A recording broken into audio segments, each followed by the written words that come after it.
So we are going to talk about history really quick because I think there's a parallel that makes a lot of sense that we should talk about that I don't that I think should be brought up more. It's about a man named Horst Wehler. Horst Wehler was born in Deutschland in Germany in the early 20th century and actually became involved in the political movement led by a German with a tiny mustache. He got involved around 1926 with a group called the SA, which was effectively the precursor to the stormtroopers that the tiny mustache man used. He moved up the ranks pretty quickly. He was very nationalist, very passionate, and moved all the way up to be a low ranking officer within that SA group, effectively a street level assault leader. That's a Sturmführer, if you want to know the exact term. In doing so, he started leading his men, his cell, in very violent ways. He started attacking other political rival groups as if it was gangland style. While he was never convicted of any of this, there was significant documentation, significant suspicion. It just was never quite proven. He would lead his SA, the far-right nationalist group, against the KDP. The KDP was the Communist Party of Deutschland.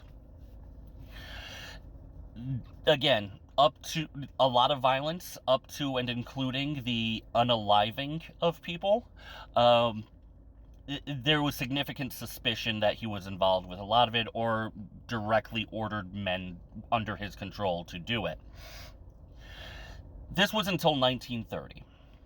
In 1930, Horst decided not to pay his landlord, effectively. Just said he was not going to pay his rent.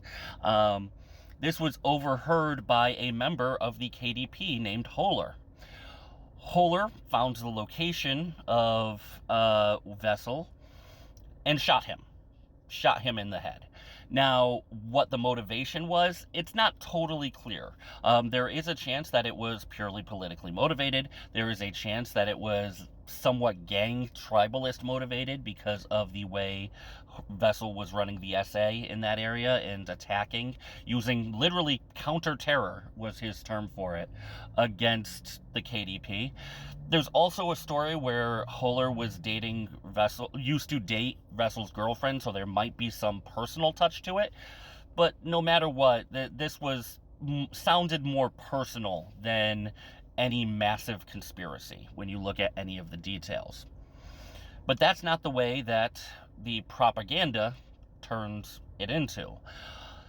The propagandists made Wessel out to be a martyr. One of the famous songs of the nationalistic German movement, we'll call it, was one of Wessel's, one that he wrote, and another one was one directly about him that called him a martyr, that accused the left-leaning side of the German government of orchestrating his death and that he was a martyr. That there was some level of outright, behind-the-scenes political prosecution against a member of the right who was accused of violent attacks beforehand.